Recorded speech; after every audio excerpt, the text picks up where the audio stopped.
stand sideways to a mirror and lift your arms out a little. If your body still looks more square than tapered, your problem probably isn't your lats. You can train hard for years and still just look thick in a t-shirt. A real V-taper has 3 pieces, and lats only build one of them. Here is the 3-piece check. You will see which piece is missing. And the last one is the one people get wrong all the time. By the end, you will be able to look at your own physique and tell what is missing. Is it your frame, your side delts, or your lats? First comes the myth that keeps you boxy, then the 3 checks, then how to pick the one to push first.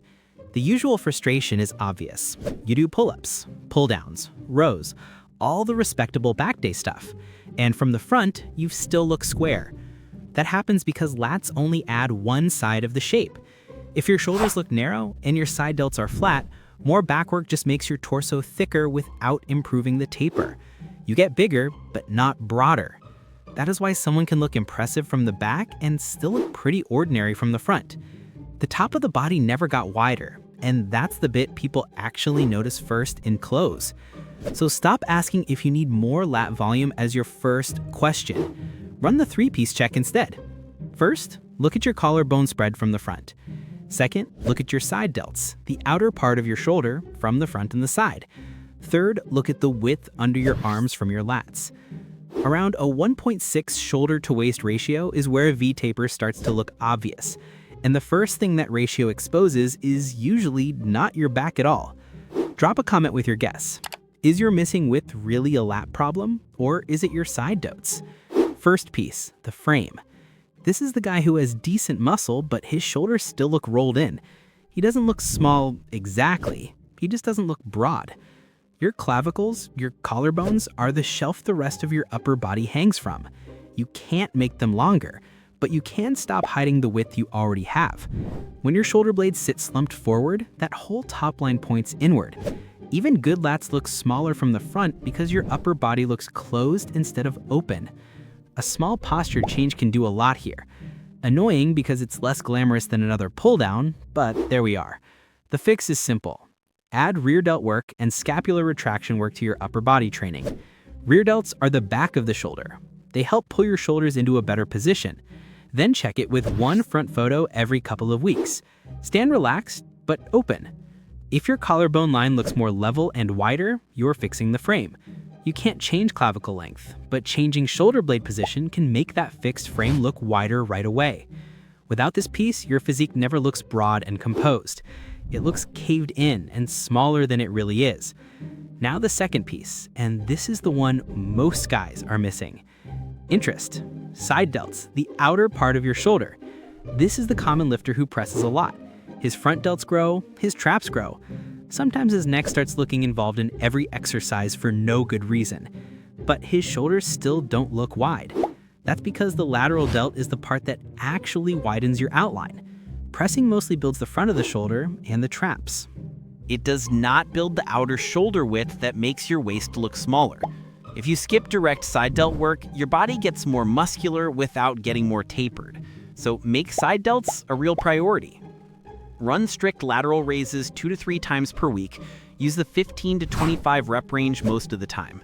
Lift out to your sides until your arms are about level, then lower under control. Stop the set when your traps take over or the dumbbell starts swinging.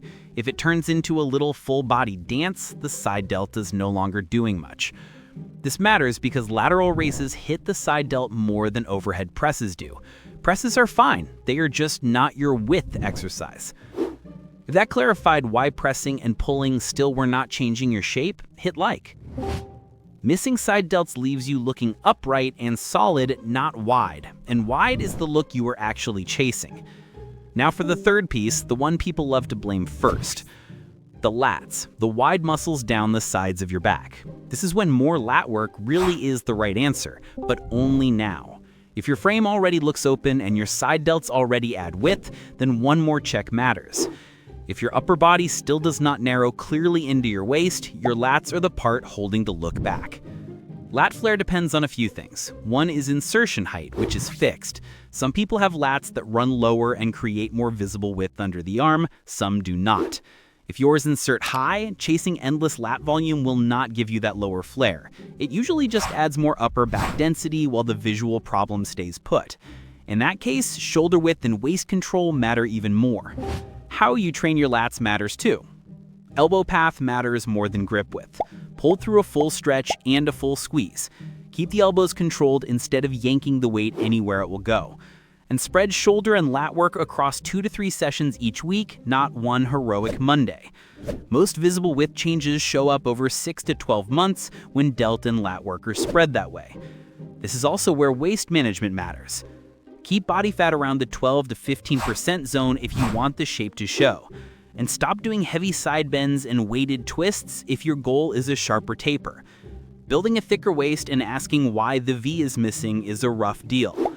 The twist is simple. More lat work is only the right answer after the frame and side delt checks are already there.